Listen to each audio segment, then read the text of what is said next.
This is Football Daft with Stephen Purden, midfield dynamo and average actor, Chris Toll, target man, suspicious character, and with the top end of Stevenson,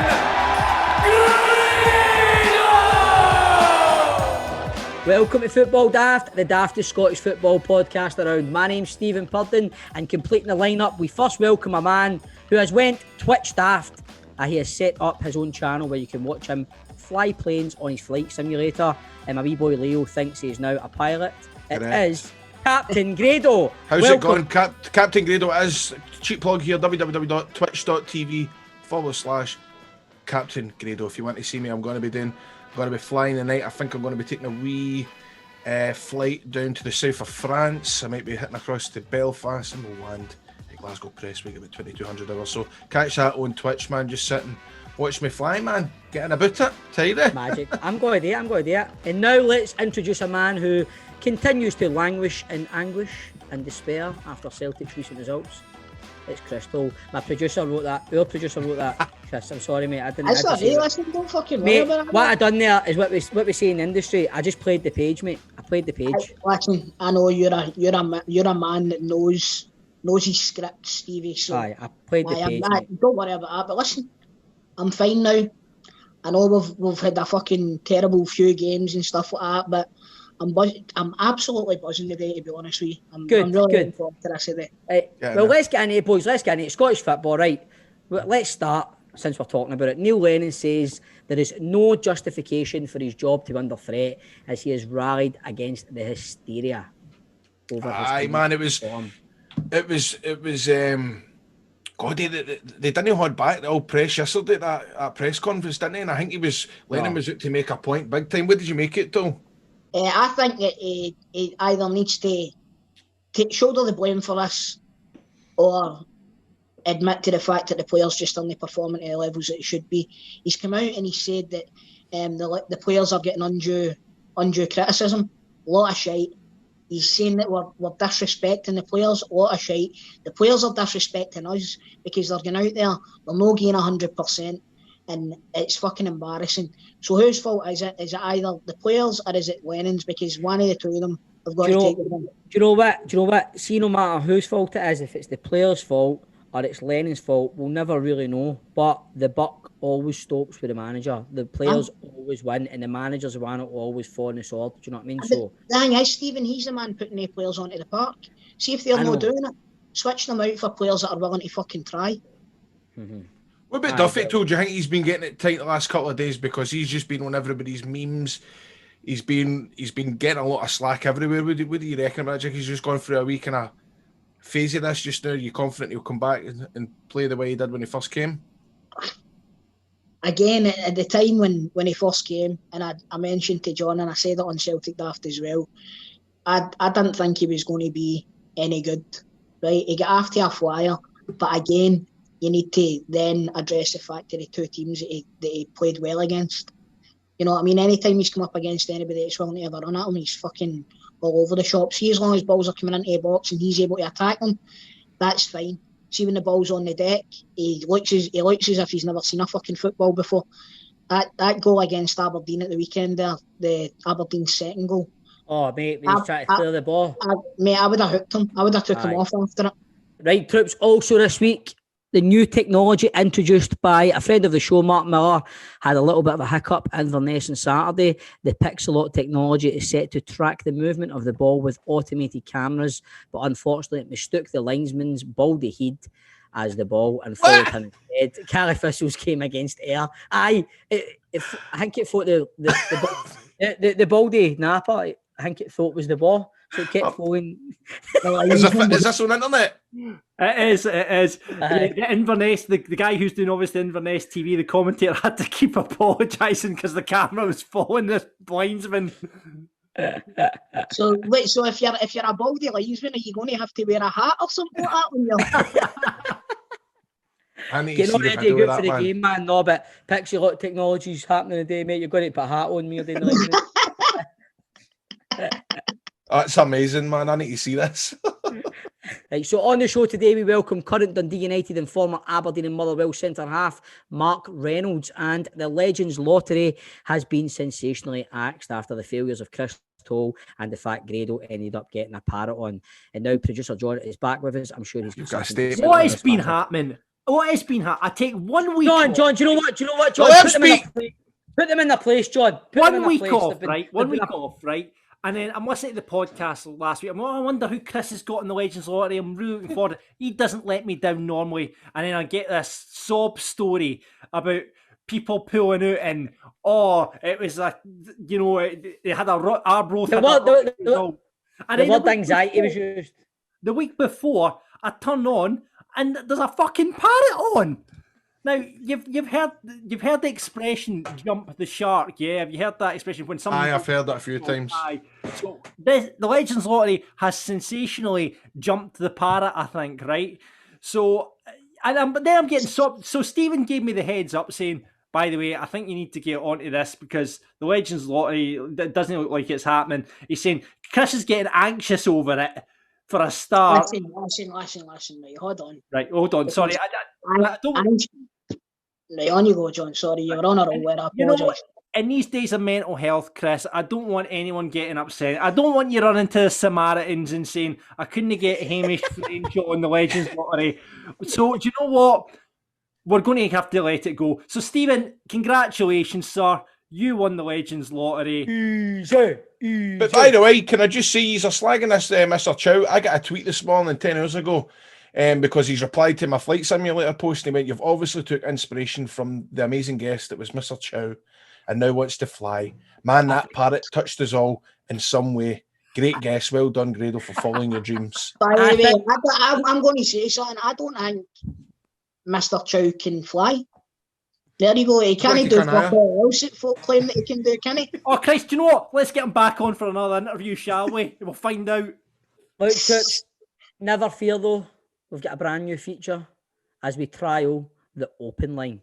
We're inviting you to come on and talk to us. You might want to make it a pertinent point about Neil Lennon's tactics, voice your concerns about Dundee United's lack of goals, or perhaps just ask Grado about Flight Simulator.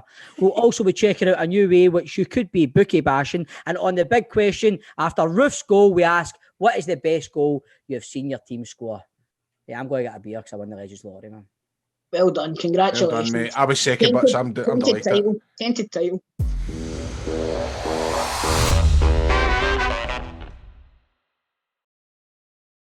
Remember, if you've been in a road traffic accident and it's not your fault, well, G4 Claims can make it very easy for yourselves. They're going to provide you with complete accident management support that you require. They will recover the costs from the at-fault party, and they'll also sort you out with a like-for-like vehicle replacement. They're also going to organise your vehicle to be repaired at one of their approved body shops and return to yourselves. Should your vehicle be deemed a write-off, they're going to recover the pre-accident value for your car and write you a big fat cheque for it. And best of all, it's not going to cost you a penny as they charge the at-fault insurance direct. G4 Claims, they don't cold call, they don't buy data. And once I've processed your claim, your insurance is going to remain unscathed. And the best thing is, Nicole and the team over there, they won't take your case on if they don't think they can help. I think it's a great idea. You don't need to get your own insurance involved. Just if you get in an accident, first thing you do, phone G4 Claims. Phone them right away, or if you know somebody that has, tell them about G4 Claims. 01698 767 172. That's 01698 767 172.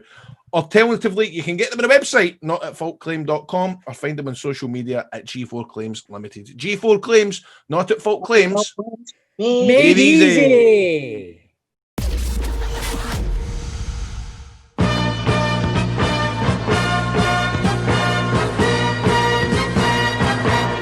So, guys, welcome to the inaugural Football Daft open line after the Legends Lottery was sensationally axed last week in my absence. We talked about it at the start of the show, but we'll not get into it anymore. Right. But listen, this is great. It's brand new. Basically, it's the open line. We invite you to come on to Football Daft and we get to shout, what's your point caller and where you at the game. I know you guys have also wanted to do that. So basically, you can talk about anything you want. You can come on and make a valid point about football to the boys, or you can just come and ask what's happening in River City to Stephen. So this. The thing is, what you've got to remember, John, is our main question is now we can't ask it because no cunt's been at a football match for fucking months. A very good point. It's a very good point, Cor. Thanks for that. So you're getting used to this already. You're right, Toll. Mm-hmm. Yeah. So this week it's a bit like a trialist. We'll see how it goes, and we'll let the listeners decide if this is going to be the replacement for the Legends Lottery. All right. So first up on the line, we're going to welcome to the show Kevin Devine is on, and he is a Celtic supporter. Kevin, welcome to Football Daft Open Line. What is your point that you'd like to make to the panel? So it would be a Toll. Obviously, listen to Celtic Daft the other day. Do you think it's time up for Lennon? Fucking straight in it, boys. Well, we spoke on Celtic Daft a couple of weeks ago. Mm-hmm. The twos were kind of borderline, I think. Aye. I think. Can I just say I love this section of the show already? So do I. Can I just say I think this will be a very long answer because Toll has been up and down like a bride's nightie. He wants Lennon to go there. No, do you know what? I've got my feet firmly in a position now. Right. And I think it's time for Celtic to twist. I think it's time for it would be best for both parties if Neil took his leave now. Toll, did you see his press conference yesterday? I watched some of it back and it was on the news last night. I'm going to be honest with you, Grado. I heard that. I didn't watch it. I heard it, but he's going on about disrespect to players and all that. And where does he blame lie then? See if we're being disrespectful to the players, then the blame lies with the manager because he's the one that's picking these players, and the players aren't doing it. So it's either them or it's him. So he needs to decide what camp he's in. He's saying that there's no fucking reason for him to be sacked, and then he's turning around and saying that we're disrespecting the players. Everybody can, with two fucking eyes, can see what's going on at Celtic Park. These players don't want to play for him anymore. He's disrespecting the fans with the shite performances his players are putting in. Exactly. And do you know what? I'll tell you something now. A lot of people say, and it's a famous quote, right? A change is as good as a rest. See, if you bring in a new manager, these players will feel reinvigorated. They'll feel as if they've got something to prove. They'll feel as if they've had that rest. You know what I mean? Who do you bring in? That's the one worry, Stevie. The one worry is if we get rid of Neil Lennon now, they're going. I don't want them to do the old pals act because we're going to end up with fucking Martin O'Neill and Gordon Stratton or something along the lines, or even, in my opinion, potential worst case scenario right now is they give the job to Scott Brown to see out the season. You know that terrifies the life out of me, man. It really does. Kevin, thanks for winding up. Thanks for winding up Toll today, mate. I love it. I was just going to ask Kevin who you wanted to be the next manager if you want. That's the thing, no, Grado, right? I know he wasn't the best. He wasn't the best at like football wise, but Strachan got results for me. Right. I know Toll just says he wouldn't go back to Strachan, but see bringing Strachan. No, I wouldn't go back at all. Wait, Celtic, see the one time Celtic have thought outside the box and fucking brought in a manager that wasn't one of the old boys. Right, they've done it twice. They've done it with Wim Jansen and they've done it with fucking Brendan Rodgers. Right, and look what happened. Wim Jansen stopped Rangers for doing 10 in a row. Brendan Rodgers ushered in the most successful period in the club's fucking history. Yep. Right, so get out of this mentality. John Barnes was a wee bit outside the box, but was it no? Aye, but he came in with Kenny Dalglish, but right. Do you know what I mean? The only other one's Dr. Joe. Right, I would say Dr. Joe, but in my opinion, we need to get out of this mentality that it needs to be a Celtic man. What it needs to be is a fucking manager that's got the right ideas in place, wants to play football the way that all the fans want to see football being played. Right, see this, or bring in him because he's got Celtic, he's played with Roy Keane or somebody like that. Fuck that, man. They should be going for a manager the level of Eddie Howe, somebody that's proven that he can do it with a small budget. Do you know what I mean? Because, all right, we've got a bigger budget than the rest of Scottish football, but in the grand scale of things, Celtic's budget compared to these other teams, even like Bournemouth, is fucking minuscule. And Rangers is as well. And you'll agree with me on that, lads. So we need somebody that can come in and bring in success, not just domestically, but in Europe on a shoestring budget. Neil Lennon's no longer the man to do it. It's time for him to go. And I'll probably get fucking roasted for this, but I've made my mind up. It's time. Strong words from Chris Toll. Kevin, thank you very much for your point on the open line being our first call. Thanks, Kevin, mate. Thanks, Cheers. Kevin. Cheers, mate. Yeah. Cheers, Kev. Let's move on to our next caller. We're going to move on to Rangers supporter Andrew Blake. How you doing, Andrew? How you doing, Andrew? Bad guys. Welcome to the show, Andrew. What point would you like to make to the panel? Just talk about Morelos. I think obviously the Rangers team's quite strong at the moment, but obviously he's starting. Obviously never started at the weekend there, obviously resting him. But to be honest, I think he's one of our weak links at the moment. Look at the Celtic game. He was just causing ball away the Brown and that, and he could have got himself sent off. I totally agree. I totally 100% agree. I think when you watch us playing now, Grado mentioned a word when we were doing Rangers Daft, fluidity. We're fluid up to a point. Everything seems to be breaking down with Morelos.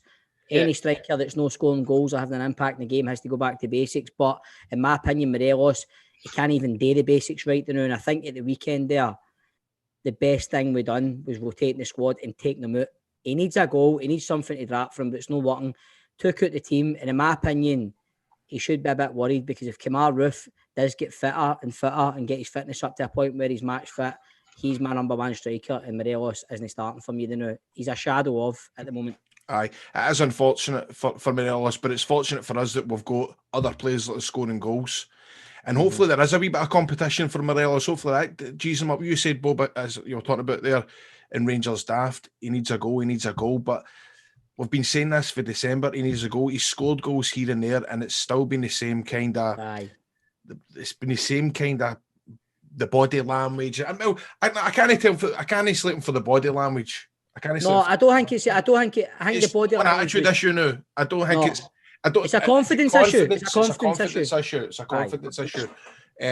Like you say, mate, you're bang on because last season when when Morelos didn't score or didn't play well, Rangers didn't score or play well. But now the tables we're not relying so heavily on him. We're getting goals for all over the place. So can I ask you, lads? But do you remember the last Celtic Rangers game at Parkhead last season when he gets sent off for diving? Remember? And he's coming off the park and he's going, I'm done. Do you think he's just fucking down tools? Because he's done. I think what he was doing, that was the game was done. I think it meant the game was done. Was he not telling John to cut that out for the highlights? What do you think, Andrew? Do you think he should get took out the squad now a wee bit and just... I think definitely. Look at the goal Roof scored. I know that folk are saying that, well, I've seen some folks say it was a bit of luck, but you seen him look up. He looked up just as he went to strike it. So he's playing brilliant. And even Defoe, the finish was ridiculous. Two with his left foot, most would have tried with the right. So I think he needs taking out. And Tolway, I mentioned with the last game of Parkhead, he should have struck the ball. Hit the ball at the keeper instead of diving and getting himself sent off. Aye. So he's needing time with the squad. I want to repeat, I know we keep mentioning what other podcasts here, but I really want to repeat what the similar vein to what I said about the Jermaine Defoe goal on Sunday. That was just, for me, a totally lovable, amazing, heart-warming moment because we had such a good week. We went to Parkhead, we won, we won 2-0 in Europe, and then on Sunday, for some reason, you forget that we've got Jermaine Defoe, and Jermaine Defoe comes up with a lovely, beautiful, world-class goal, and it was just the icing on the cake to a perfect week. It was... I didn't realise. I seen a highlight reel. Was that, if I'm not mistaken, was that his 500th career goal? I think it was 300. 300th, right? So I didn't know that, and I seen somebody had put on Facebook a highlight reel of all Jermaine Defoe's, not all his goals, but his best goals basically over his career, right? And I didn't know that he had scored that goal against Livingston. And I was like, I've never seen that goal before. That's the best one he's fucking scored. By the way, I genuinely didn't know until I watched the Rangers highlights later on. What a fucking finish that was. What a ball for Tav as well, man. The ball for Tav. The finish was absolutely world class. Aye. But to what I'm saying is, it was like, do you know that way where for some reason it felt as if you forgot about Defoe. And then he scores and you're like, fuck, man, we've got Defoe and all. You can pop up and score the goals and all. It was just a lovely end to a beautiful week. Aye, I've had a great week myself, Grado. Anyway. So there you go, Andrew. Has your point been covered? Aye, no. Good. All right. Thank you for being on. Cheers, mate. Thank you, Cheers, Andrew. Andrew. Cheers, Thank mate. you, my man. Thank you. Cheers. Thank you. Cheers, mate. Bye bye. Thank you. Let's move on to our final caller. It is Goshi, who's also a Rangers supporter. So, Goshi, what is your point for the panel, sir? Well, I was just thinking, see, us this season, Rangers this season, obviously, I think we've been playing pretty well. We've controlled pretty much every game. I don't really think we've struggled, to be honest. Obviously, Hibs and Livy, but we're pretty much close to taking 3 points for that. But just with, obviously, Aribo now coming back fit, Roof coming back fit, and we've still got Zungu to come in, to Chris, are you a bit worried about Rangers? I am, to be honest with you. If I'm going to be 100% honest, I am. I'm shiting myself. if I'm going to be fucking frank, like you said, man, you've got some man for man now. Rangers are a better team than Celtic. There's no fucking two ways about it, and that's the honest truth. And the fact that you've got players that are just coming back from injury as well is only going to strengthen that. Now, obviously, we've had a few out, which I don't think it should be any sort of excuse. Because the performances, regardless the results, the performances have been fucking dreadful anyway, even when we've been winning. So I really am quite worried about the rest of the season, to be honest with you, mate. What about you, Stephen Grado? You're quite confident. Do you see us kicking up again? Do you know something? I'll feel more confident one Sunday's by. I think Exactly. Sunday's a massive test. That's a big game for us. It's the place where Steven Gerrard's probably struggled the most. I think even statistic wise, it's the hardest place to go for him. And I think he's got the less points. So, Bob, as you say, man, if we win this weekend, man, I don't want to get too ahead of myself, but this is a big game, man. If we win on Sunday, to draw it. Exactly, man. You're right, you're right. Because, and this is a horrible feeling, right? But it's like, that way you're like, man, everything's gone too well now. Something's not right. And then if we win Sunday, Celtic have still got 2 games in Hon, but they've still got to go to Hibs. They've still got to go to Fir Park before you even touch the games in Hon. So there's so much pressure on Celtic if we win on Sunday. 9 points a big deficit. Game in Hons or no. Know what I mean, doesn't he? Still a big deficit. Now, man, see, like you're touching on there, gosh, it's. And Stephen was saying as well, we've not been great at Easter Road for a long fucking time. Do you know what I mean? And we've got a couple of huge games coming up because Motherwell are in form. I watched the Motherwell game at the weekend there, and they absolutely hammered Ross County. And Tony Watt looked like Ronaldo at points during the game this season. Do you know what I mean? So see him, he's a bully striker. So see when he's up there. I've got no confidence that our defence are going to be able to cope with him. And see when I'm talking about Doidge and Nesbitt as well, and it's I'm really these next few games coming up, man, are going to define Celtic's season. I think. Hibs were probably our toughest test, I think, this season. Aye. I tell you, it wasn't fucking us anyway, was it? No. Well, gosh, thanks for coming on the inaugural Football Daft Open Line, sir. No bother, thank you Just very much. Thanks very much, my man. Take care, right, pal? See you after. Cheers, bud. All the best, mate. All the best. Cheers, so there we go, boys. The initial Football Daft Open Line. Is it staying or is it going? I like it. I might keep it. I really like that, to be honest with you. I really like that. There we go then. So it's going to be back next week then. And listen, we want more than Old Firm supporters on. If you're a Thistle supporter, if you're a Motherwell supporter, if you're an Arbroath supporter. More than football fans on as well. I want to discuss River City. I want to discuss what Grado 7-3's done tomorrow night. You can ask us whatever the fuck you want. That's the beauty. Within reason. So, Football Daft Open Line returns next week then, boys, yeah? Yes. Football Daft's big question. So I'm sure everybody's seen it by now, but let's just take a minute to talk about Kamar Roof's absolute wonder goal against Standard Liège in the Europa League last week. Fucking tell you, didn't I? Did I not tell you he was a player? On a rain-soaked pitch, he beats 3 men in the halfway line before spotting the keeper off his line, and then he strikes it. What a goal. Gerrard described it as world-class. Players, pundits alike, from across the world have all been raving about it. It's went global, it's went viral. It's arguably one of the best goals Rangers have ever scored. I tell you, if I was a Rangers supporter and I didn't see it live on the telly, I honestly just don't know how I could live with myself. Hey, Bob. Hey, Bob. do you know some? Yeah, I mean, you know how big a Rangers man I am, Grado. Producer John. Started out it, mate. I don't. You missed that. You missed that goal last week. You were talking to the press. To the gutter press. I had very important work to be doing that night. In other words, I was doing a fucking podcast with Beverly Lyons, man. how many folk have you been? Aye, man, it was great, man. I was just watching it, man. Fucking jumping about the house, it was crazy. Have you done all that shit? No, mate. Do you know what? I've just realised I done another podcast this week, a Rangers podcast, and I didn't know any of the guys I was on, and if they listen to this, they're going, well, he's talking shit. I said I was jumping about. Well, mate, I do understand that. If you're on a Rangers podcast, you're not going to turn on and step going. Sitting with three guys, I'm going, no, but mate, I was talking about Beverly Lyons and what's happening in the social scene in Glasgow and Merchant City, you know? Do you know what? I was sitting talking to Beverly Lyons about fuck knows what, and if you leave your telly on too long, sometimes it goes on standby itself. So I hadn't touched my remote, it was either my Skybox or my telly, it fucking went on standby, and I just see my phone going fucking nuts. What a goal. And what did I know say? Please, I knew you were going to miss it. One of the messages was yours. I seen going, Bob, please tell me you saw that. And I'm like, I'm sitting going like, Beverly, is that us? We done? Aye. I was gutted, man. Honestly, gutted. What a goal, but see the minute it left his foot, I just thought to myself, please God, hit one of the puddles. Hit one of the fucking puddles.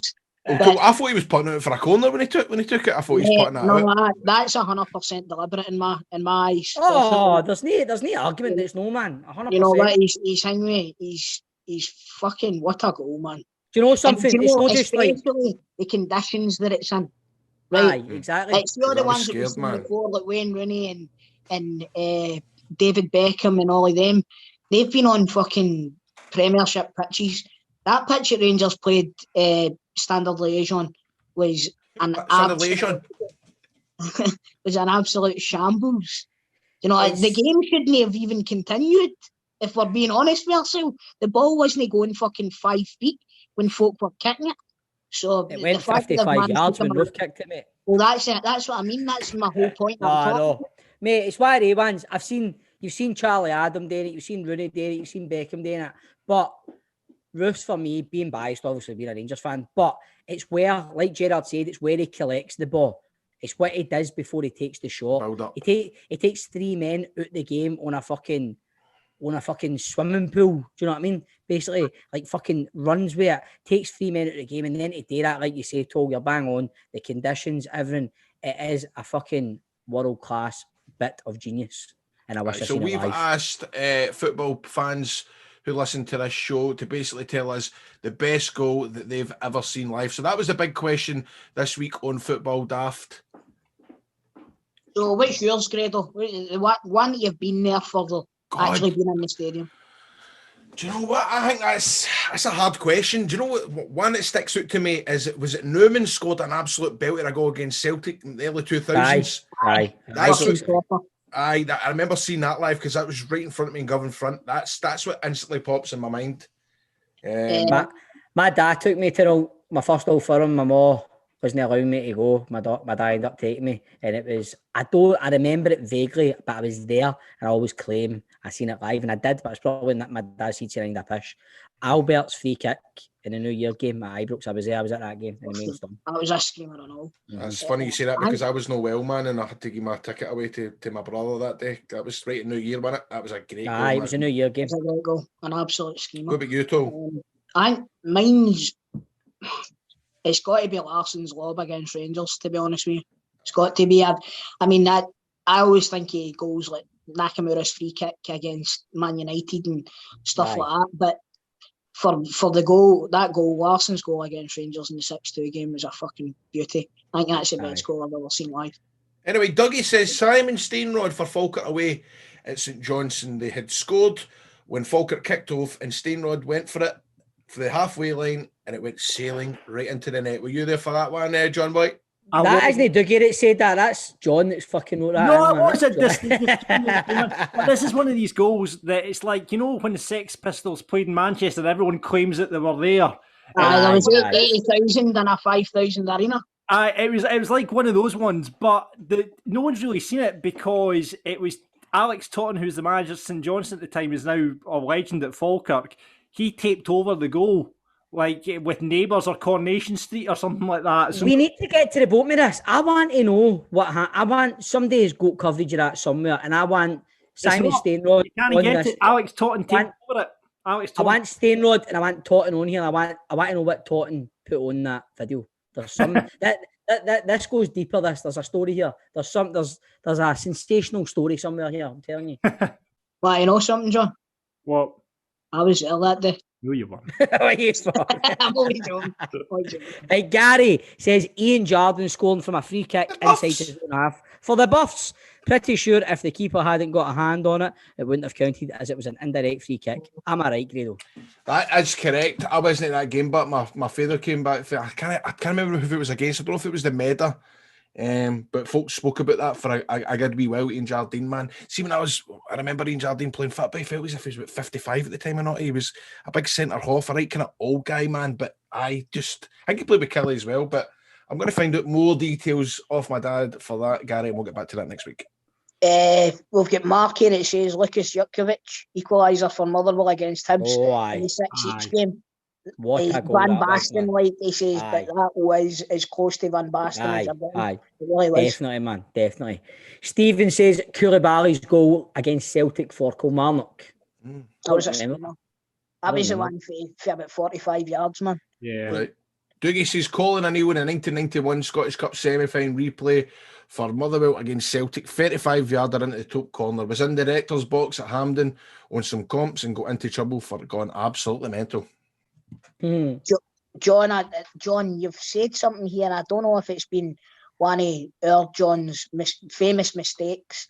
It's not one of John's famous mistakes. I copied and pasted this over. Right, if you copy and pasted this, then John, Nakamura's goal against Rangers in the 3-2 game. Right, no, there wasn't a 3-2 game where Nakamura scored against Rangers. There was a 2-1 game, John. So I'm already starting to think you maybe weren't at the game. Right, 3-2 game, ball put in for Caldwell, and he hit it on the bounce. McGregor had no chance. That goal was a fucking screamer. It was a great goal, man. It was a very painful night. I remember it well. Very, very painful night. David says Gazza's third goal against Aberdeen to give us 8 in a row. I was at that game, and I probably actually changed my pick to that now. Like you change your fucking top 10 Rangers. We'll get back. We'll not go into that again. But Scott says Aberdeen's second goal via Real Madrid in the 83 Cup Winners' Cup final. I don't remember. It was diving header, was it not? Yeah. Glasgow Lockdown says Grado's goal at Ibrox. Oh, wait. Mate, everybody opened up like the Red Sea to let you go through and score, man, and you fucking shanked it with a fucking free iron. We've covered this. There was really bits in the wrong feet that day. Really bits in the wrong feet.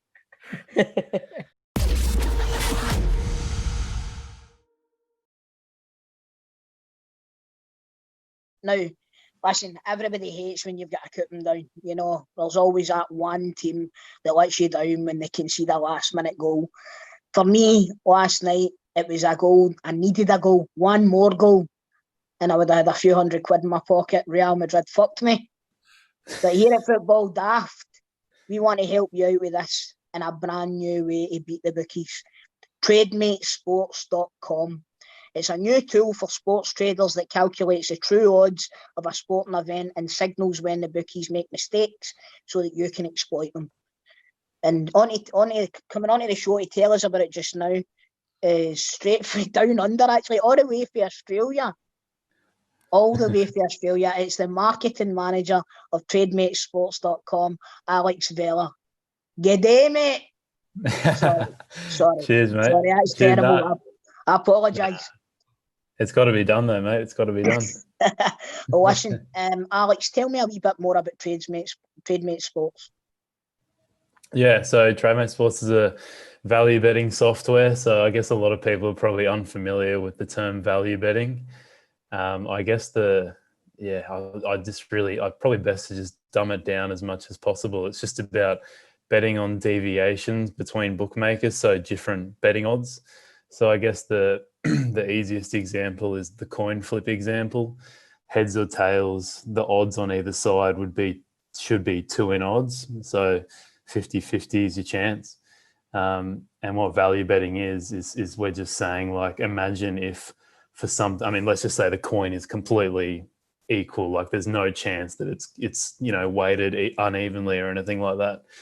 So it's a 50-50 chance of flipping on either heads or tails. Imagine if I said to you that instead of giving you 2 in odds, I'll give you 2.2 in odds or 2.1 in odds, whatever that is. So you're getting value in a way, like you're getting a bigger value than what the actual probability is. And then on the other side, I'll say you get 1.9 or 1.8 in odds for tails, let's just say. So every day of the week, you're going to say heads because when it does land on heads, you're going to chance of winning. You've got a chance of winning more money. Not more chance of winning, but a chance of winning more money. Exactly. And you play that scenario out thousands of times, hundreds of thousands of times, how many times you want to do it. Like in the long run, you're going to make a fair crack money. So I guess that's value betting at its core. And there's how that relates to sports betting, I guess I can explain later, but I guess that's like the core principle, like the easiest way for people to understand. So what exactly does the service offer? Yeah, so basically this is where it might get a bit complicated, but there's like bookmakers that are really good at predicting the true odds of a game. So essentially there's millions, probably not billions of dollars, but sometimes tens of millions of dollars put into a football game, like like your Liverpool versus Arsenal's, your Manchester United versus Chelsea, like these are huge games. So there's millions of dollars put into these games. So there's actually like over time, like a fair price is created, like the correct probability of the game is created. So what TradeMate does is we track like the sharpest odds, like the ones that create the truest probability of the game. But on the other hand, there's some bookmakers that are really, really shit. They're really shit at putting their odds up, or at least they're really slow at reacting to changes in the market. So what happens is you might get your Bet365 or your Paddy Power, these kind of bookmakers. They're really slow at changing their odds. So best example that ever happened was in a cup game between Chelsea and Man City about 3 or 4 years ago. Basically, Man City came out and they fielded like 5 youngsters, or 5 debutants, never played a game of football in their life, or at least for Man City. And so they played against a strong Chelsea team. And so what happened was, obviously that news came in an hour before kickoff. The odds like significantly drop on Chelsea because they've realised, all right, the likes of Aguero, De Bruyne, whoever was playing at the time, aren't playing. So Chelsea's odds significantly drop from like 1.8 to 1.4 or something ridiculous like that.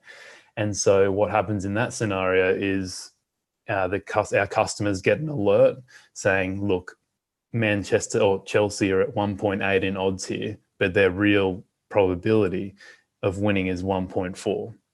Now that's like a really exaggerated example of it's not always going to drop by that much. But I guess, so you get an alert as a customer, and then you can just go, righto, there's the bet that I want to get on, there's the bookmaker where it's at, that's how much I should put on it, and then you go and place that at your bookmaker. So basically, it's the service is guiding people to slow reactions, but also bookmakers that aren't given the true odds to a game are given actually more than the true odds. Yeah, exactly. It's almost like exploiting bookmakers that are really slow at changing their odds. That's probably the easiest way of putting it. Bookmakers have been exploiting us for years, so it's about fucking time. Oh, mate, I couldn't agree. And the thing is that the shame about everything is that once you, I've seen it myself multiple times, and obviously our customers, the biggest problem is that they don't want winning players. I don't know how much you guys know about this kind of stuff, but you'll notice, within, I think my quickest limitation was maybe 3 weeks or 4 weeks after I started using the software, got a nice little message from Bet365, or sometimes they don't even message you and they'll just say, this Bet365 completely banned me. But yeah, most bookmakers will, you go say, yeah, I'll put $100 on this, and then they'll filter it and go, no, you can have $3 on this. So that's the problem. That's the only limitation to this at all, is that eventually it might be 1 year from now, it might be 1 week from now. I mean, I've had one day. They will limit you because they know that your strategy, just from you placing maybe 5 to 10 bets, they can see that your strategy in the long term is a winning one, and that they'd rather just get rid of you now because they know in the long term they're completely fucked. No, fair dues. So as you said, you've been getting limited and stuff like that. But have the bookies actually caught wind of Trademate Sports, and are they not trying to shut you down or anything like that? No. Well, the thing is we're reasonably, I guess, if you compare us, how many people use Trademate Sports compared to how many people use a bookmaker, we are a very, very, very small community. So their risk management tactics are to limit people, like we said. So rather than become a sharper bookmaker, get better algorithms, models in place so that these issues don't occur with them, they'd rather just take the easy route. And if you win a bit of money over time, if you're getting better odds than you should be getting in a way, that's just their risk management situation at the moment. So yeah, I mean, maybe it's something to worry about in the future, but at the moment, trust me, bookmakers make millions. I think Bet365 make hundreds of millions, maybe even billions of dollars. They do not give a fuck about us. we are a very, very small community. I mean, mate, one day, hopefully, we'll be sitting here saying, look, we've just changed. I mean, that's our co-founder, Jonas Yelstad. He's a professional sports bettor. And he created the software. His goal is to create a revolution in the gambling industry. As much as we love that, at the moment, these bookmakers like Bet365, Paddy Power, Unibet, so on, they don't need to worry about us right now. How do the Football Daft listeners get involved? Is it literally a case of going onto the website and signing up, or how do they go about it? Yeah, so I guess we'll leave a link in the description or whatever, and you guys just click on that, and that'll take you to our homepage, and then you can start a 3-week trial. I think it's the top right-hand corner of the website. Just press sign up. And the good thing is that we don't take any credit card, debit card details or anything like that. So just start a free trial. No strings attached. Just have a look. And I think it's just it's important because I guess we've just realized over time that people just start a 3-week trial just to check it out, and which is fine. You should obviously check it all out, but come in with the mindset of, if you are going to take this seriously, to make this a long-term thing and not just a 1-week thing, because value betting is all about years and years and years, or maybe months. Maybe I've exaggerated a bit. I understand exactly what you're saying there. It's, it really is really quite interesting to me, this sort of thing, because as I said, I've been making weekly donations to Sky Bet and William Hill and fucking Paddy Power and Bet365, like you said, every single week for the past God knows how long. So, a wee bit of guidance wouldn't be the worst fucking thing that ever happened to me, to be honest with you. But listen, like you said, we're going to put the link in the description underneath the podcast this week. And if you're interested in this, give it a click, have a look, take your free trial, and you never know, you could have money falling out your pockets by this time. in a couple of years. Alex, thanks very much for coming on the show. We really appreciate it. And that's TradeMatesSports.com, folks. Give them a go.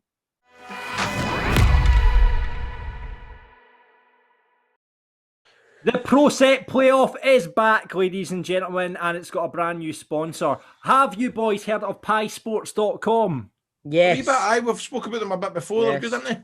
Yeah, absolutely. You know, obviously in these days of COVID, we can't get the football, we can't get our pies. So these guys are sorting out pies that will be delivered to your door in time for the matches at the weekend.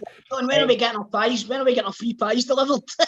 Well, boys, I'm going to just ask you that question because the good people at piesports.com have asked what you want. So I'm going to run through some of their selections for you. Sorry. I will give you a choice. I'll come to you first, Stephen. Would you want the internationals, the 3-5-2, the 4-3-3, the 4-4-2, the developmental squad, the dugout, the executive box, or the kit bag? The 4-3-3. What you're getting in there, sir, 4 Scotch pies, 3 jumbo sausage rolls, and 3 macaroni pies. I'm happy with that. Chris, what you won? What was I want the director's box one. I want the executive one. Executive box, both Grado and Chris going for the executive box. And sensationally, you're getting 6 buffet steak pies, 6 buffet chicken curry pies, and 6 buffet macaroni pies. Oh, you've made a blunder, something. Can I change my order, please, John? What would you like, Stephen? Let they two go. Right, okay. The executive. And listen to this one, boys. They've got a new international pie section, which you can get as well. In there, you'll get 2 steak and sausage pies, 2 chicken curry pies, and 2 macaroni pies, and 2 chicken and chorizo pies. How's that? I'll change my order. Change my order. Give me that one. So basically, you can get all that piesports.com. You can order on their website or by calling their SOS hotline, which is send our savouries. See what they've done there? I see it. So you'll get, and you can also give them a call 0141 739 9999, 0141 739 9999, and you'll get your pies free of charge. Check out the postcodes on their website. You'll be able to see that and get it in for the games this weekend. So that is what is up for grabs this week. You can choose one of those fantastic packages on the Pro Set Playoff if you win. And on to play this week, it's Craig Meikle, who's a Rangers supporter. Yep. How you doing, my man? How you doing, Craig? Not bad. Try to take it easy on Chris. Come on, you mate. I've had a hard time here the past couple of weeks. Give a break, So, Craig, do you know how the game works? Yep. I've got in front of me the Pro Set Playoff cards from the 91-92 Scottish Premier League season. I'll read the description on the back of the card. You've got to buzz in if you know the answer. Give me the name of the player. But if you do buzz in and get the wrong answer, it passes on to the next person. You can't buzz back in. First to 2 wins, and if you don't get it by the end of the description, I'll flip the card over so you can see the picture. Anyone you want to play? Do you want to make it Old Firm, Craig, or do you want one of the Rangers boys? Oh, potluck. Right, okay. We'll draw the name out. I'm drawing the name out the hat. Here we go. It is Grado. Grado is a demon at this, so. We'll see. So, to 2 gentlemen, right? First player up out of the card. This player plays for Motherwell. He joined Motherwell in 1986 from Pollock Juniors and was top scorer at Fir Park last season with 14 Premier League goals from only 26 starts. A marked improvement on previous season when he managed just 5. His main attributes are his strength and speed off the mark. Motherwell striker in the 91-92 season. Is it? Nah. Did John Spencer play with Motherwell in the early 90s, no? Chris McCart. It's not Chris McCart. He was a defender. Grado, do you want to stab it or do you want me to flip the card over? Nah, I'm not saying I flip the card over. I don't get it. Nah, I don't know. Dougie Arnott. Dougie Arnott. On to the next player. I to get my boy something to say. I forgot to get your buzzers for you, so we'll just go with Craig and Grado. Right, this player was one of Liam Brady's first signings in an attempt to bring success to Celtic Park in the eve of this season. He's a tall, robust striker whose main strength is in aerial duels. This player's career began in Gillingham, and after 6 seasons, he joined Millwall, where he continued. Come on, one of you've got to know this. Come on, fuck. After 3 years at the Den, he joined Aston Villa in a £1 million move in 1990. He is a full international for the Republic of Ireland. Come on! Come on, Craig. I know you're a Rangers supporter. This guy's a bit of an icon in many I didn't hear it, man. Right. He played over 100 games for Marseille. I will flip over the card. Who is that player? I don't care. No. I'm stumped It's Tony today, man. Crascarino, you pair of It's dafties. Tony Crascarino. Congratulations, Chris.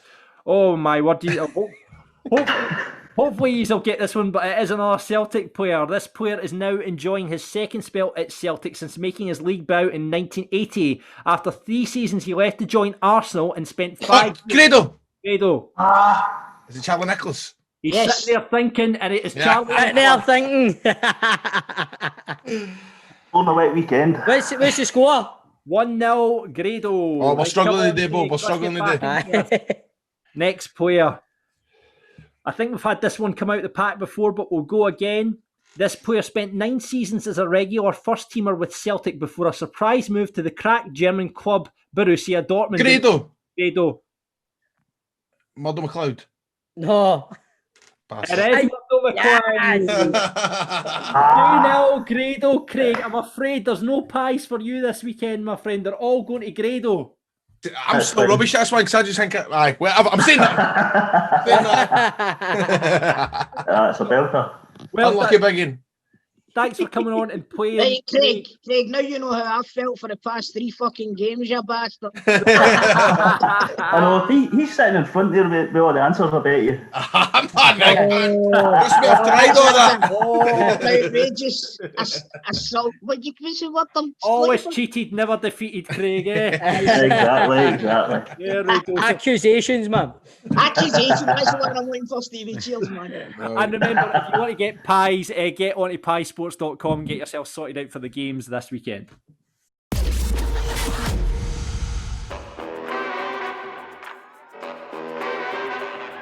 Now, let's welcome to Football Daft a former Motherwell, Aberdeen and the current Dundee United captain with over 500 career appearances. It's Mark Reynolds. Welcome to the show, Mark. How you doing, guys? All right? Aye, good, mate. Thanks for coming on. Thank you. No problem. Really appreciate it. You started off no bad this season, Mark. It's kind of went a wee bit downhill since then. What's going on at United? I didn't know it's a hard league. Right.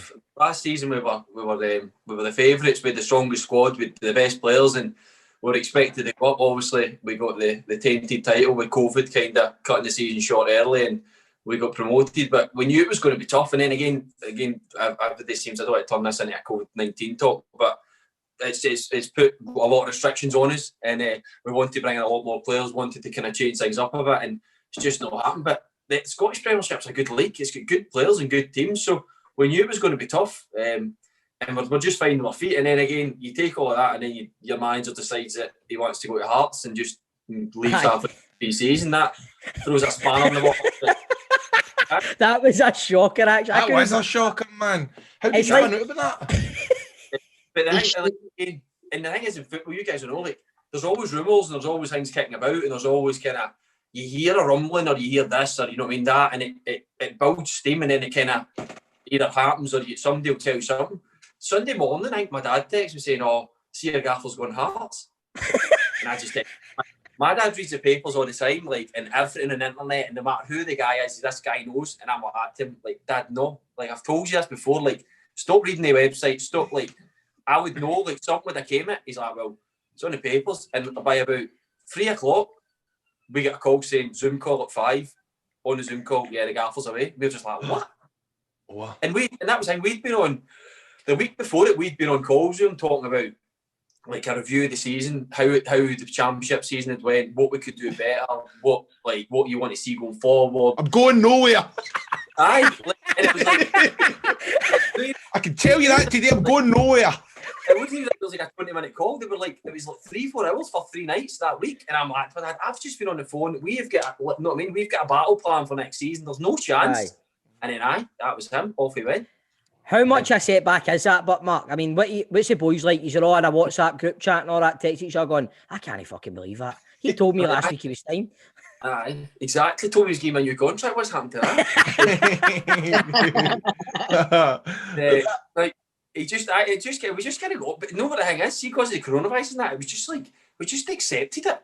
Like, even when we won the league, like, we found out via Zoom call, like, Tony Ashgar phoned me and says, look, that's it, the director of football says that that's us got the league, like, we're champions. And I was like, brilliant. And that was like, that was it. And I was like, I thought one we were better than this. And he's like, so we're going to have a Zoom call with the boys, we'll just announce it. So that was fine. And it leaked to the papers or leaked to the press. And then Sky Sports, boys standing outside, wherever it is, I think it was just his garden, to be fair. He's like, Dundee United named champions, but the SPL have yet to confirm whether they'll be promoted. They might just get named champions in 8 places. So we're like, what do we celebrate here? Like, we're interested in one. We want to go up. So that just get rolled into and then the gaffer left, and it just got to say, he was just thinking, like, right, what's next? Like, what else can you throw at us here? So I would just get used to getting absolute shot. As this year has been just shocks. Yeah, Mark, have you heard for Robbie Nielsen since he went to Hearts? Have you had any like personal chats with him and all that? A few times, I just kind of like I got great with Robbie. Like, I was his captain. He used to get in, and it was very like he's a very intense guy, and he's got his way of doing stuff, and he's like the fittest guy I've ever met in my life. Like. His idea of fun is going like a 50k cycle at night or like a 10k run. Trying with like, that. And it's like, no, Grado, he does it in real time. No, right. So he doesn't do it on the Wii or anything like that. No, does it in actual real life, and it's like so he just lost it, and that's not me. Like I'm like I always like to say I'm like a German car. I just rely on efficiency. Like I don't want to move a lot. I just want to do as bare minimum I can do. So it's like. So I got on fine with him, like he's a great guy, and I phoned him, and I was just like, I actually when I went Gaffer, I went actually Robbie, isn't it? And he's like, well, he's like, you know, he says, you know, football, he's like, things change. I was like, I know, just like it wasn't an issue. He's like, look, and Hearts were always his team, and I've told this story before. Like, I don't know if you tell it on a podcast. Don't know how many followers you guys got. A lot, 20 million or something like that. Maybe too much, but I'm going to tell you anyway. So we had a meeting to do with the new strips, and they brought 3 of the players in, the manager, director of football, a couple of the commercial guys, to discuss the new strips and what colours we could do. Obviously, our new strip for the away strip is purple, so we've been speaking about changing the colour on that and just going over stuff. And Robbie just kept saying, "I just think it needs a bit more maroon in it." And I'm like, "What? Like, we've never had a strip with maroon in it." And he's like, "No, I mean tangerine. I like the pop, but we bit more tangerine." We're like that. And then 2 minutes later, he's like, he's not, I like where it's going, but could we put maroon in it? And we're like, it's never get maroon. And I said, from that point, I knew if Hearts come in for him, he was going. I fully thought about it. Hearts Daft, mate. Just Hearts Daft. That's just his team. And you knew it was his team. And I think it would have took a massive club in England to get rid of him. And he was 100% buying into what we were doing at Dundee United. But Hearts came calling, and it was him, and he kind of said as much, and we just kind of, and I think as well the club kind of said, look, if you want to go and kind of pursue that avenue, we're not interested in you staying because we want people that are 100% committed. So I think there was a lot of factors at play as to why it happened so quickly. But he was fine, and I'm sure if we see him again, he'll be fine, mate, and just telling his players to smash us as he used to do with us when he was a guy. Brilliant. But here, do you know what? That's amazing you were telling me. Was this just because of COVID, but the likes of the new strips, or is that a normal thing where they come in and go, would these want the colours to be next year? That's amazing. I never knew that kind of. Well, it's never. When I was at Aberdeen for 8 years, and we always used to say that we want to have a say in it because and they used to look. It takes place in January, and it'll need to be next January. And by the time January came, we forgot about it, and then the strips were coming out, and we want to design them like tomorrow, like they're designed, they're ready to go. And but we'd said that, and Tony Ashgar, the sport director, is just trying to do stuff a wee bit different and trying to keep an involvement and give everything to say. So he's like, look, absolutely, come in, we'll put it in the calendar. So we went in, and it was good to be involved. That's the first time I'd kind of been involved in it. And I'd love that, man. I'd be brilliant. It sounds dead cool. I'd be like designing my new leotard. Do you know what I mean? When I'm sitting with the woman that does that. It's And then interesting, that kind of stuff. it's almost like a compromise because we're like, right, we want it like that, and the guy's like, yeah, we can do that, but it needs to have these sleeves, but we don't let him, and we want that collar. He's like, yeah, we can't do it with that collar. So there was loads, like we thought we'd just get carte blanche and just say like, we want a purple strip, you know what I mean? We want neon pink on it, and the guy be like, absolutely love it, but he's like, that won't work. We can't do that. We need to do this. So, but it worked out good, and it was, I think, for Dundee United, it was a big risk taking a purple strip as well because they'd kind of really done that, and I think they managed to tie it in with a charity with Alzheimer's Scotland as well because that's their kind of colours. So it ended up being pretty good, and the strip's lovely as well. So that's what we'd say. And if it went down well, then obviously we were involved, and if the fans hated it, then we had nothing to do with it, and we just need to wear it. Aye. So let me looking back, right? You started off your career at Motherwell, right? Were you a Motherwell supporter growing up? I was, aye. So Motherwell was my team. So like, I was born in Motherwell. I was born like 100 yards down the road from Fir Park. Went to school there. I was involved in the youth team at Motherwell from I was about 11. So we used to get free tickets and that. And I, typical Motherwell boy, get free tickets for something. That's my team, absolutely. So I used to go. My pals are still big Motherwell fans. They still give me dogs abuse when I go back. Absolute pelters. I've scored twice against them as well. Scored for Aberdeen and scored for. How does that feel? How does that feel being a Motherwell fan? See, I love it, and it's quite a divisive thing as well because some people are, how dare you? Like that's your team, and it's like, but it's football. Like I'm not celebrating to like knock you off. I'm celebrating the joy of scoring. Like I'm celebrating for my team. So like, and a lot of people, and you see the guys that score against some teams that just stand there as if like. But no, I was right in front of the Well boys, giving it the yes, here we go, and it was a winner against that, and it was a winner the last time. It's kind of like, Motherwell were great, they were my team, and I still love them, I still like them doing well, and they gave me a great start in the game, but ultimately, I don't score many goals, so I'm going to go mental and score them. Does any of your pals genuinely fall out with you after you do that, if you're giving it large with the... One of my pals, Dave McGill, he's a big, probably the biggest, and he texts me genuinely, like, and I can tell he's genuinely torn when he's texting me. But it really hurts him that we've won. And when I scored and celebrated, he texted saying, "You bastards, like, you've done it again." It's like, no respect. And he's like, no respect. and he's being serious, and it's like, and I can tell the way he's texting that it's hurting him. He's like, but it's just, he knows it. But he sits in the crowd, and the crowds were back in. He used to sit in the crowd and he would shout like nonsense about me being a turncoat and this and that. And like, it was a joke between me and him. But the guys next to him were all agreeing with me, you're right, son, he is. And well, I'm like, my God. So, I loved my time at Motherwell. And, what age are you, Mark, now? I'm kind of Benjamin Button. Nobody really knows now. I'm trying to pretend I'm still under 30, but I'm actually 33. You're very free. So I'm just thinking, because I mean, it feels like, I don't know, you seem like a player that's just been playing forever. It feels like that. Do you know that way, Bob? Tom? Aye. You know what I mean by that? It feels like you've always Do been you know a what, Grado? I know what you're saying, right? But I get the opposite feeling. Right. I feel as if you've only recently come onto the scene, and I know you've been playing for a right few years, but like when you broke in, I don't know if that's a compliment, but is it? But do you remember like there was. When you come through at first, you were the next big hang man.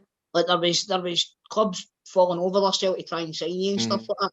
And I always remember that. So but I feel as if that was quite recently. I don't know if that's just because 2020's fucking with my head.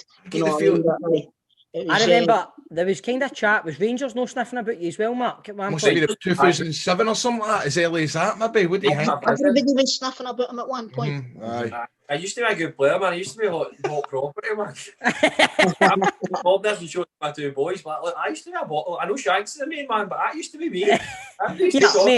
Mate, Dundee United are like, they're keeping clean sheets all the time. Shanks isn't the main man anymore, mate. Know what I mean? He's not doing the job up front. Know what I mean? I don't like the wing backs overlap. I'm like, you stay here next to me. I've been crossing him for him. Just keep the clean sheet. But I made my debut when I was just like 4 or 5 days before my 18th birthday. So I was 17, and then I went away with Scotland to the under-19 European Championships. We got to the final against Spain. Gerard Piqué and that were playing in that team. They battered us in the group. Is that how long ago that was? Jesus Christ, man.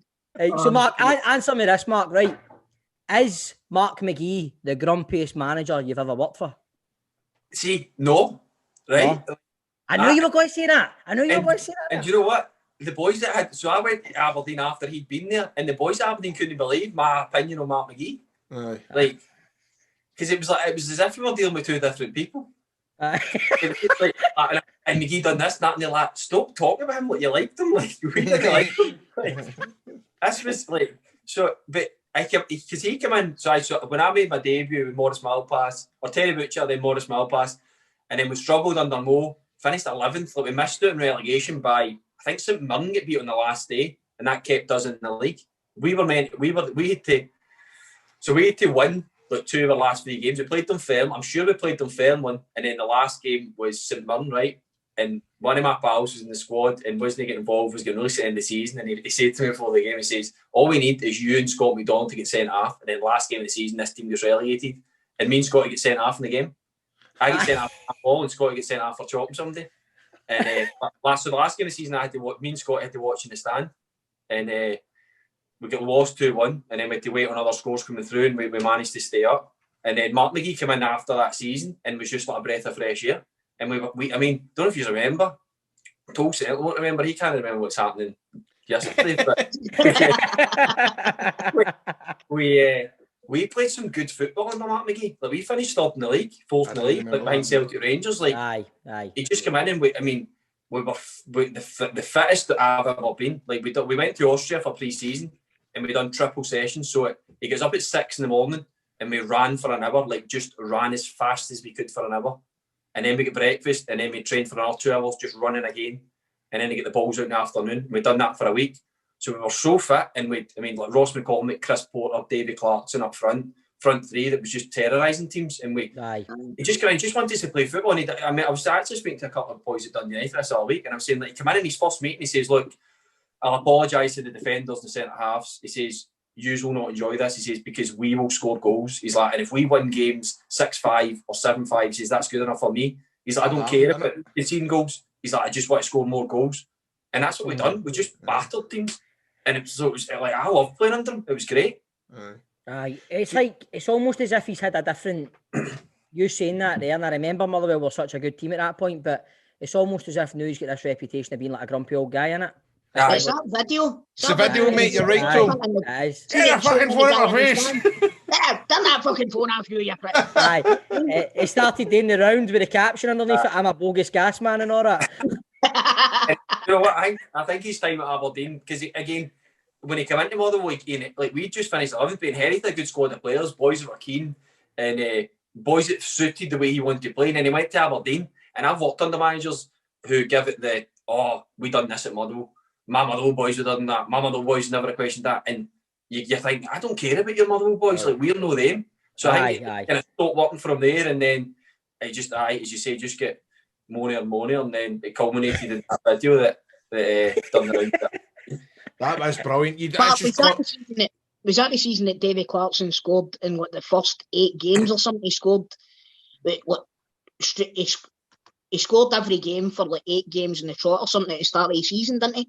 It might have been, but I don't know also he done that for Dundee. He did do it for Dundee as well. I think Clarkson ended up getting a Scotland cap scoring against Czech Republic. Like McCormack, Ross McCormack when he signed for us was a joke. Like, and I'll take that is another thing. So Ross McCormack signed for us, right?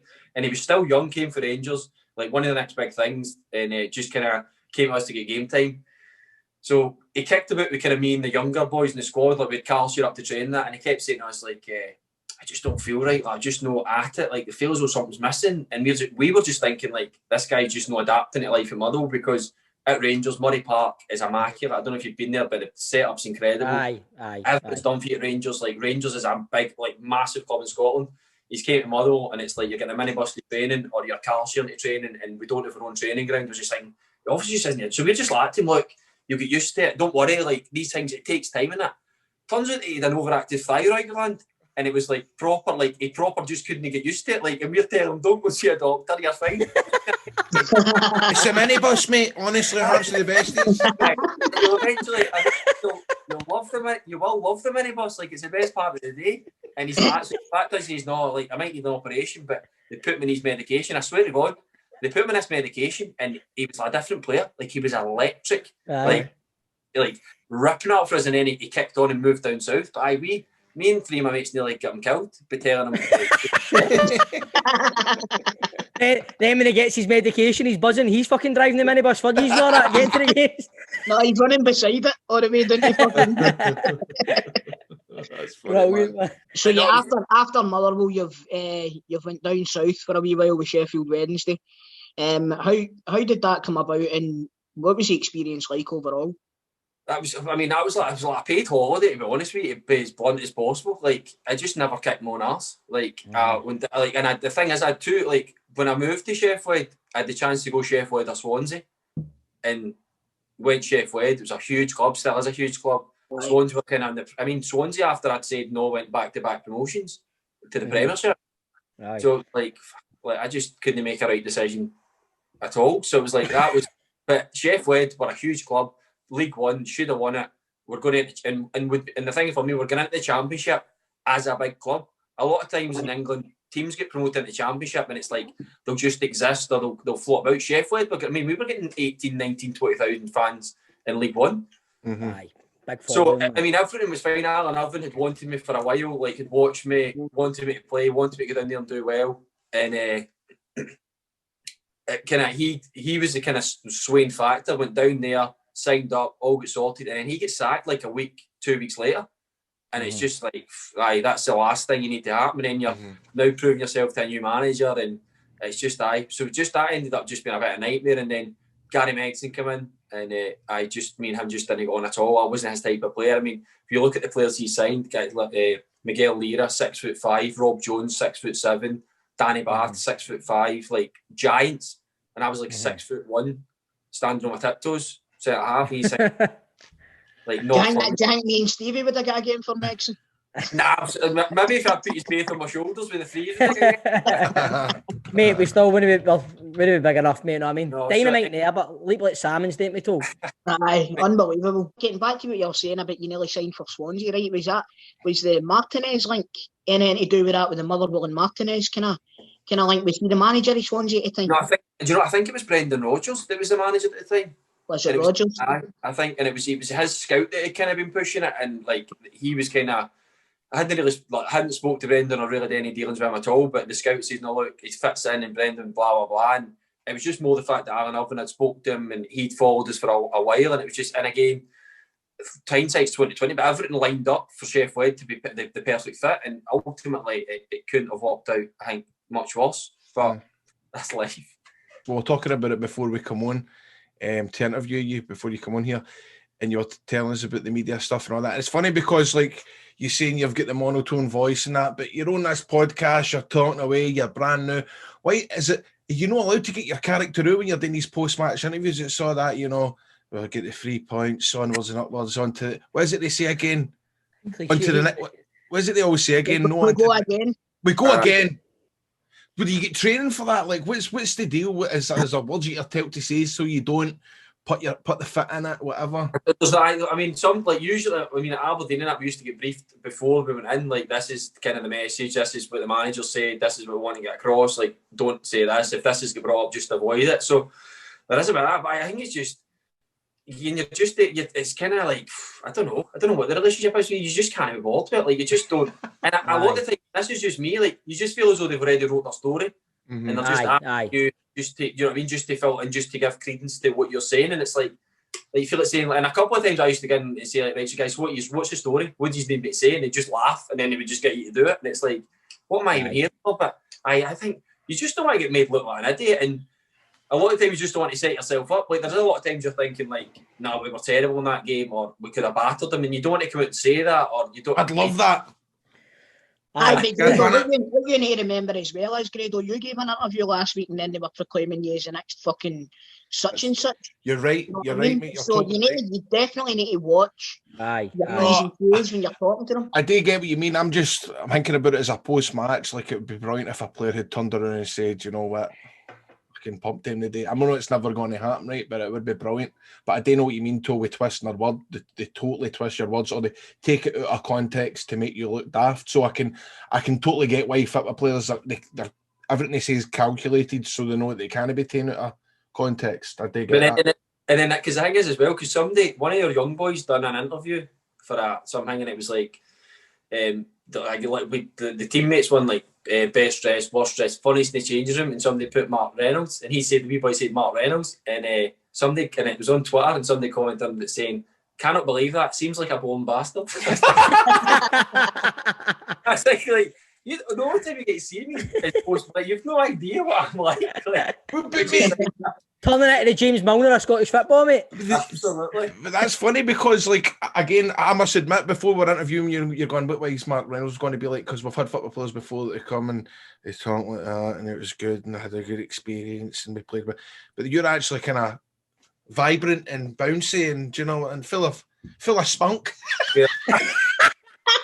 It was to say, I've never been told I'm full of spunk, and I've never been. I just genuinely think Grado for a second there. I thought he was on some sort of American chat show, man. And you're out there, you're vibrant, you're just full of spunk, Mark. And I'm saying it's a yes from me, and it is a yes from me. I'll start. Brilliant, man. Right, so after from Spunk to Aberdeen, Mark. so you went to Aberdeen. That was probably a no-brainer, that move after what happened in Chef Wedder. No, absolutely, and it was Craig Brown. I'd worked under Craig Brown. That's two words that do get put in the same sentence. Craig Brown. I had Craig Brown down at Motherwell and loved him. Craig Brown was my best manager I've worked under. Him and Archie Knox. And you know what? We had a meeting at Motherwell, right? In fact, it was a Motherwell, and it was Aberdeen, changing room at Aberdeen, and Archie Knox was like that. It was a shite result, and Archie Knox would come in and just rule. Like Keith Lasley spoke about it before. He used to do after the game. He used to get dressed, right, and everybody that works under him will tell you this. He used to put on his shirt and his tie, and then his shoes and his socks and his shoes. No pants, no trousers. And then the moment he'd put his shirt and tie and his shoes and socks on, he then decided he had something to say, so he would stand up and start going mental. And we're all sitting, so we're sitting at level, just like what's happening here? Like, and he's gone mental, and you're just like, but yeah. One time he'd done this, but he'd actually get fully dressed, so it was a blessing. And he was talking about spunk, and he was saying football players need spunk. He's like, that's one ingredients. Like, you've either got it or you've not. What are the ingredients? He says you've either got. I'm not even. You've either get spunk or you're a shite bag. You either go or. and then he went round the changing room and gave us a noise if we were either spunk or a shite bag. No way. I've never seen a room of grown men wanting a man to go in their face. I'm like, it makes him spunk and up for it, right? Honestly. And he's like, you shite bag. Go on for it. We get the trenches, you're done. And to be fair, Reynolds, he's like, I've walked before, but I spunk. Like, I'm fucking right, Archie, I do. Correct. Oh my God, that's going to be the best story we've ever heard on this one. Mate, you to the words at my mouth, Bob. That's the best story I've ever heard on this podcast. I'm not joking. And I swear to God, that's not the only time that Archie Knox has done that. That's not the only person that he's done that in. You know what I mean? Oh my God. That's going to be a comedy sketch in a show at one point, man. I'm telling you, that is fucking hilarious. That'll only an excuse this year. Oh, that is so good, man. Sorry, man. You're right, Archie. I get spunk, Archie. I was so happy. I went home to my wife. I was like, then Archie's like to me, I get spunk. It was brilliant. It's amazing, man, because he's talking about Archie Knox. I'm going, right, we need him asking for an Archie Knox story, man. It just blows everything out the water, man. That was superb, Jesus, man. Back to your original question. So it was the logical, like, I worked with him at Motherwell, and Craig had been great with me, and kind of he'd been there when I kind of moved down to Chef Wed, and just for him and Archie phoned me and just says, look, we know what you can do. We know it's not worked out in England. Like, your people know you up here. They know what you're about. You just need to play games and get back and playing games and showing people, and that's ultimately what I've done. And I've said that I went on record and saying this at Aberdeen, like, I was only going there for 6 months just to play games and then see what came it. But went up there, enjoyed it, like, and loved the city, like the good club, like a huge club, like a big club, big fan base. Just needing just that wee change to go and kind of go and do it as well. I mean, Aberdeen have done very well over the last 7, 8, 9 years in terms of consistency, man. European, even running Celtic close, and they're still. I mean, this season they're strong as well. So it kind of, I went up there and Craig Brown offered, like, said, look, we'd like to keep you, and offer me a 4.5-year deal, which is a long contract in football terms. And I was like, look, absolutely, and I was like kind of proud to one of the guys that committed and was part of that rebuilding process. And I've said before, Craig Brown was laid the foundations at Aberdeen that Derek McInnes then came in and built on and built that success. Aye, definitely. Mate, see, you're talking about Craig Brown again. I'm not sorry to go back to that, but I could just imagine, like, Craig Brown and Archie Knox end of the game, man. I've had a defeat, and they're like, what do we do? And Craig Brown's like, spunk or shite bag. Spunk or shite bag. Spunk or shite bag. Hit them with it. It's time to pull out spunk or shite bag. It's time to pull out spunk or shite bag. I could just see Archie getting dressed, sitting there, building his Maddie up, and his head going, right. Building his Maddie up. And then just going, do you know what? You need? You need spunk. You better go around. Pull out spunk or shite bag. Brilliant, mate. Honestly, man. You're so Mark, funny, that man. is, Jay, I said it before, that's the best story I've ever heard on this. Honestly, man, it's fucking brilliant. That's a fucking top. But, mate, under Craig Brown, you and Russell Anderson, I mean, yous were fucking solid together, weren't yous? And again, Craig Brown's mantra, and I mean, even Scotland, like, he's still the last manager to get Scotland to a European finals. And it was, you go out there at 0-0, like, don't lose that point, building that, and done. And, like, I mean, we went like a 13-14 game unbeaten run, and it was like 9 draws. And like that's what, and the fans were like, we'd rather get beat some of these games and go and win. Like, you're better winning 4 and losing 6 than drawing. You know what I mean? Drawing 10. Mm-hmm. But I just built that solidity and signed good players. I mean, he went on record saying that Russell Anderson's the best signing he made as his Aberdeen manager. And the only reason I know that is because I listened to it expecting him to say I was the best signing. Turned off disgusted. But Russell was a proper captain, experience, like, and I'll learn loads with Russell. And as you say, we've done great together.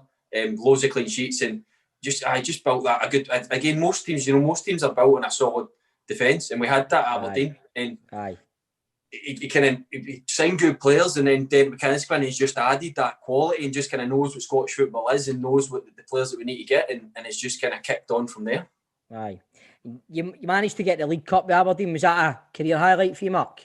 Absolutely. I mean, that and winning the championship with Dundee United, they're the two pinnacles of success. And we should have won more at Aberdeen with loads of chances. We just ran into a really, really good strong Celtic. But the League Cup was brilliant. And again, I think it was the Commonwealth Games that year, so Hampden was full. So we went to Parkhead, they nicknamed it Park Red. We sold like 40,000 tickets. I remember that day. I remember that day well. The stadium was about 3/4 red. I remember it. And they could have sold more, but they would ended up having Aberdeen fans above the Inverness fans, and they'd have been throwing stuff and that. So, but it was incredible, and they'd done a display before it. It was unbelievable, and I mean, the game was terrible, like horrific. The whole game, but it's just so much tension. And I think it's probably the first time that we went into a cup final as the favourites. That it wasn't against Celtic. And we just need to get the trophy. And Rooney scored the winning penalty, and then the celebrations after that were unbelievable. We went up to Union Street a couple of days after it. It was like 100,000 people in Union Street. Like, it was rammed. It was just like a huge city, a huge club, and just they were desperate for us to be successful. That's mental. See, when that happens, do they like higher ups in that in the club think to themselves, how can we bring 100,000 people out to a trophy presentation and they're not coming into the stadium every week? You know what I mean? Because if Aberdeen get this new stadium, then you want it to be absolutely rammed every week, don't you? No, absolutely. And that's the question I think that they're always asking. And even the thing at Aberdeen, even when Aberdeen were doing well, when we were playing well and doing good, you would see the crowd swelling from 12, 13 up to 17, 18,000. And that's what they always say. How do we keep that casual supporter coming back? And it's not just that team in it. It's like Kelly. Remember Kelly when it was Steve Clark? The crowds were up, and then the following season it just dwindles back down again. I think it's a problem with the clubs really, isn't it? Yeah, and again, I think Aberdeen is, but they don't really have, I suppose, kind of similar as well. Like, geographically, they're kind of Aberdeen's just on its own. There's nothing near Aberdeen, like, just fields. So it's not as if you've got, like, even a Motherwell or a Hamilton, you've got people coming from different areas maybe, but Aberdeen up there on its own. And again, as well, they were so successful. Obviously, like recent, like in living memory, they were like European Cup winners, League winners, Scottish Cup. Jim Leighton used to be, so Aberdeen used to drive the minibus. And Jim Leighton used to drive the minibus, and obviously we won the League Cup. And I used to play a game called Put Your Hand Up If You've Won This. And I used to say, right, put your hand up if you've won the League Cup. And we'd all put our hand up. And then I'd go, right, put your hand up if you've won Scottish Cup. And Jim Leighton, we were all the one on the bus driving it. European Cup, like if you go over 90 caps for Scotland. So like Aberdeen were like the proper players. Like somebody somebody tweeted a picture today that one of the guys that follows an Aberdeen fan retweeted it, and it was like a picture of Aberdeen with their internationalists, so current internationalists or internationalists that have been called up. And Aberdeen had a squad picture, and 17 of the players in their squad were full internationals for Scotland. Aye. That's a level that they guys were used to seeing, and like it's hard to compete with that, especially with the disparity now in the kind of the money that Celtic and Rangers have got and the size of them, and that Aberdeen were once like giants, and just to like bat them at the side. So I think that comes into why the crowds aren't as big, because it's like, oh, why would I go and see that when I've had these and I've had your Willie Millers and your Alex McLeishes that they're just fighting that losing battle with that. And don't worry, Oire fans will be dead soon, and the new generation will come through, and it'll be, why would I go and watch Aberdeen when I've seen Mark Reynolds? Exactly, absolutely. Exactly. I've known Mark Reynolds the way I can go back and enjoy proper football. How did you come about leaving Aberdeen then, Mark? Was it the injury? You got a knee injury and that? What happened? We played pre-season against Cove Rangers up there, and so finished all pre-season. Worst time we got an injury. Worst time we got an injury after pre-season is pre-season in the last year of your deal. So we played Cove, just bowling over the top of my turn, caught my studs in it, ruptured my cruciate, taken over. I actually went back on to try and play a bit, and I was thinking it feels all right. Sprinted after the ball, and it just didn't feel right. Say to the manager, look, it's a free. We were opening their new stadium, and I says, look, I'm just going to leave it, see how it is. Went for a scan, ruptured cruciate. So that was me, meant to be 9 months to a year. So went to see a guy in Glasgow, Gordon Mackay, who does like a new kind of, it's called an internal brace, like it's a new procedure. And he so I got rehab back to full fitness, match fit in 4.5 months. So it was meant to be a year, done it 4.5. So it ended up that it was right in the middle of the January transfer window. And we just, almost coincidence as well, our reserves had arranged a game against Dundee United's reserves, and my name was on the list of players that was going, and Dundee United saw that, and Tony Ashgar, who I'd worked with before, phoned Aberdeen and says, look, what's the script with Reynolds? We get told he was out for a year. And he says, no, look, he's flew through his rehab, like we managed to go back 4.5 months, he's back fit. And he said, well, would you be interested in sending him out on loan? And Derek McInnes phoned me. I'd done a degree up in Aberdeen, like part-time degree at uni, and I was just going into uni, and Derek McInnes phoned me and said, look, with a few clubs on about you going on loan, he said, but Dundee United have phoned. He's like, they're a decent club. I think Derek been there before as well. He says, look, they're pushing for promotion. It looks like a good option. Go and get games, and then potentially we'll extend your deal here, but you can go and affect it. And I went down and signed that night. I binned uni off that night, drove down and signed for 6 months on loan, and enjoyed it. Was playing well, feeling strong. And it was a bit of trial as well, because they were very sceptical that I'd get back in 4.5 months of my cruciate. They were thinking like it was some boy's job, or I just rushed it back because I needed to play. But my knee was solid, and the more they worked me, the more they saw that, and they said, look, we want you here. If we don't get promoted this year, we want to get promoted next year, and we want to build a team that's going to be successful. What do you think? And I signed a 3-year deal after 2 months on loan, and that was kind of with the aim of getting promoted back to the Premiership. And mate, there's a good feeling at Dundee United. There's a good time to be playing for them, getting promoted up in the Premier League now. He's doing all right. Do you know what I mean? So it's a good place to be in your career now, isn't it? No, absolutely, and that's that. I mean, I could have sat. I mean, there was a contract on the table at Aberdeen, but I would have been a kind of bit part player and coming in and out. And I just want to go somewhere and enjoy. And again, and I've said this in the papers as well, like in my monotone voice that they don't enjoy. In the papers, like I wanted to go somewhere, and I saw similarities between where Aberdeen were when I went and where Dundee United were. A big club, good support, rich history. Just the building blocks are there just for somebody to come and put them together and go and be successful. And absolutely could see us getting promoted and then coming and doing well in the league. And you know, I'm not being disrespectful to teams, but there's not much in that finishing the top 6 and the bottom 6. You know what I mean? You put a good run of games together, good results.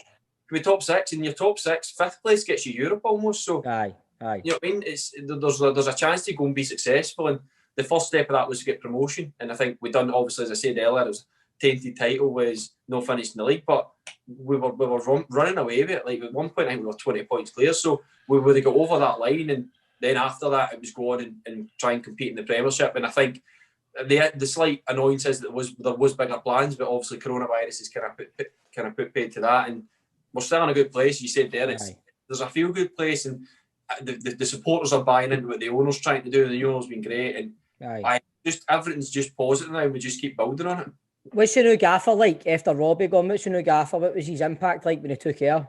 Brilliant, really good. I got on great with him. I know he had a meeting as well at the start, and he says, "Look, I know what football's like. So I know you'll have phone guys that you played with, that have played under me. He's like, and I'm confident I can stand here and say they've all given me a good shout, and they did. And he is. He's just a genuine guy. He just wants to go and try and play good football and try and get on the front foot and attack teams. And he's kind of come in a different type from Robbie, but it's just football. For as simple as football is, it's complicated as well. There's a lot of nuances and different, and we were still in transition. We were still the new team coming up. We'd worked under Robbie, and we'd got that way of playing, and then a new manager comes in with a new style, a new staff, and a new league. So there's still a lot of we're juggling a lot of things and still trying to find our feet, find who we are. So it's good. He's a very good manager. We all got on great with him. He's very experienced. He's been successful everywhere he's been. And all the boys that work under him say he's a great guy to work for, and so far that's what we've seen. So no, we're enjoying it, and it's Scottish football is we're getting some results. Some games we feel as if we could maybe get a bit more. Some games we've been lucky in, but it's football, and we feel as though we've got enough. I mean, our front three weekend was Nicky Clark, Shankland, and McNulty, and I think that's going to cause problems if we can keep the three fit for the rest of the year. So no, it's all good now. It's looking good, bro. We get to the quiz now, troops. You've not got a fear of quizzes, have you, Mark? It depends what kind of quiz it is. Right, mate, it's a 90-second quiz we do with all our guests. Right, they come on, we need to do a 90-second quiz. Football related, obviously. You can't pass. You must answer the question. And we're saying you get a fear of quizzes because we had Andy Little on last week who said he's petrified of quizzes and just wouldn't do it. I'm terrible at football quizzes. I'm mere general knowledge. No, mate, I don't believe that, mate. I think you're a hustler, mate. I'm not buying that. We've got a leaderboard here, right, Mark? Right. We've got a leaderboard. So we've got John Sutton and Chick Young are joint top with 15. Mark Wilson and Keith Lasley are tucked in behind with 14. While the good doctor, Kenny Dukert and Kevin Harper are just behind in third place with 13. Other selected scores include Charlie Adam on 10. Your teammate, Lauren Shankland, scored 7. Bit of pressure there, mate. I'm just aiming for the bottom here. My football knowledge is terrible, so somebody got 0.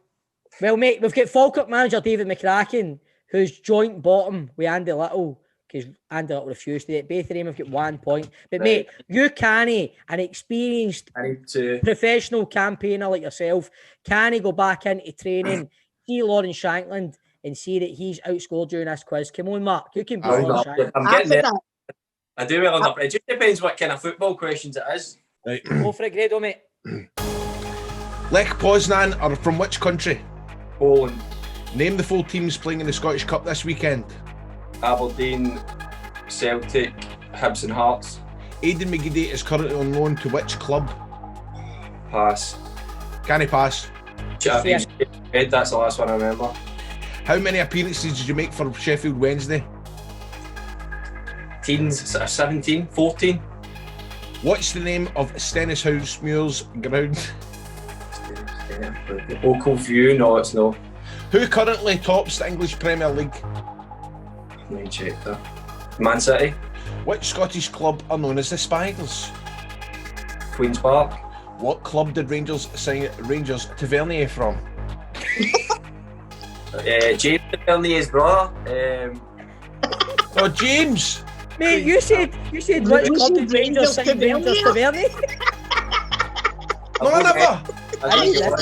I said Rangers. Carry on. Pause the clock there, John. Right, carry on. Right. Who did you score against in the Under-20 World Cup? Costa Rica. Who is the current manager of Inverness Cali? John Robertson. What nationality was Lubomir Moravchik? Czech. Name one of the German sides Klopp managed. Borussia Dortmund. How many career goals have you scored? 13. Who scored Aberdeen's 2 penalties at the weekend?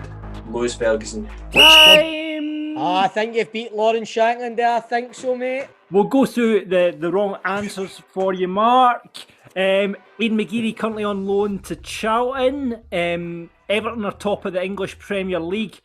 Rangers signed Rangers Tavernier from Wigan. Wigan. Lubomir Ravchik. No, wait a minute. I'm calling out that Lubo one because he did play for Czechoslovakia at the 1990 World Cup. So I'm saying that's a right answer. Right, okay. Chris has given Absolutely. you Aye. That's what I remember. That I was 3. that one. I have got you down for 10, so you beat Lauren Shanklin. That's fine. Well done. Sorry, mate. There you go, mate. That's good. My football knowledge is shocking. I'm more like that obscure. I'm the one you bring into the general knowledge round that just knows random shite. No, Mark. Now you're just showing off because your football knowledge was quite good as well, mate. And now you're good at general. You're showing off now, mate. Do you know what I mean? Listen, at least you knew Tavernier's first fucking name, eh? How many hires did you get? 5. Did you? That's you, clamped, Grado. That's all right, aye. One as well. A's, I take it. 5 A's, aye. I know So your stuff, remember man. you were saying that you were going to uni in Aberdeen? Aye. Where were you studying? Mechanical engineering. So I graduated last year. Got a degree in mechanical and offshore engineering. So is this Yeah, something mate. you're going to try and get into after you've Somebody's finished going in the offshore when football they program? retire. I'm just going to try and find a well somewhere. I'll just dig it and just. Brilliant, mate. We'll let That you was go, mate. In fact, brilliant, it's mate. been one of No. the. Honestly, it's got the best story in it. That I know, mate, honestly, that the was interview superb, was brilliant, Mark. mate. Thanks No, for keeping up your time, bud. I appreciate it. Thank you.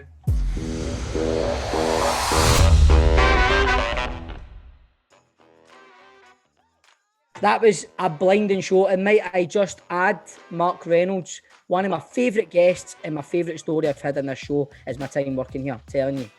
Aye, it was also the phone-in. The phone-in Aye, was the phone-in. fucking great. Aye.